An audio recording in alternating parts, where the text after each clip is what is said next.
Magandang gabi, Philippine Air Force. Alamin natin ang magiging lagay at taya ng panahon ngayong gabi ng Sabado, 09 August 2025 at sa mga susunod na araw.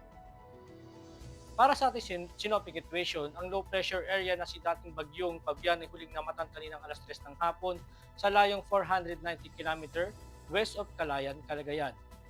At itong binabantay nating bagyo na si Severe Tropical Storm Podo na nasa labas ng ating Philippine Area of Responsibility ay huling namataan kaninang alas 3 ng hapon sa layong 2,085 km east of extreme northern Luzon. Ito may taglay na hangin na 95 km per hour malapit sa gitna at may pagbugso na umaabot ng 116 km per hour. Ito'y kumikilos pa west-northwestward slowly at hanging habagat or southwest monsoon naman ang nakaka-apekto sa ating bansa. Para naman sa track intensity forecast ng bagyong si Podul, inaasahan natin ito ay mag-intensify into typhoon category at inaasahan din natin na papasok siya na Philippine Area of Responsibility bukas ng gabi o sa umaga ng Lunes at inaasahan natin ito kikilos pa westward at inaasahan din natin na lalabas siya ng Philippine Area of Responsibility sa darating na Miyerkules.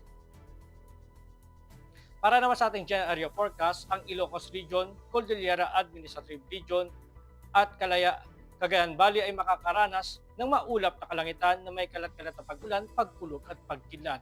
At sa natitirang bahagi ng ating bansa, partikular na ang Metro Manila, ay makakaranas naman ng bahagyang maulap hanggang sa maulap na papawirin na may pulo-pulong pag-ulan, pagkulog o pagkidlat.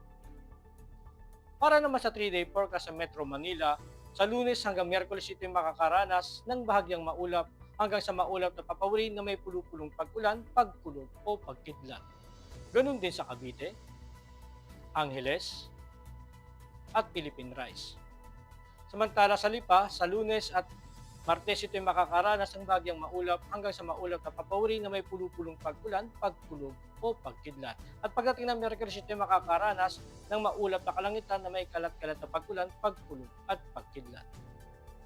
Samantala sa Puerto Princesa, Kalayaan Island, Lapu-Lapu, Davao, at Zamboanga sa Lunes ito ay makakaranas ng bahagyang maulap hanggang sa maulap na papawirin na may pulo-pulong pag-ulan, pagkulog at pagkidlat. At pagdating ng Martes at Miyerkules ay makakaranas ng maulap na kalangitan na may kalat-kalat na pag-ulan, pagkulog at pagkidlat. Ang araw ay lulubog mamayang 18:22 at sisikat bukas ng 05:41. Para sa ating moon illumination, we have 100% full moon. At para maging updated at sa taya at lagay ng panahon, i-follow lang ang Air Force Weather Center social media accounts. At kailan po lagay ng ating panahon, sa ngalan po ng aming commanding officer na si Colonel Alvin Jan Cugador, Philippine Air Force General Staff Corps. Ako si Staff Sergeant Edmar B. Sagadraca Jr., Philippine Air Force, Weather Forecaster ng Air Force Weather Center. Muli magandang gabi at maraming salamat.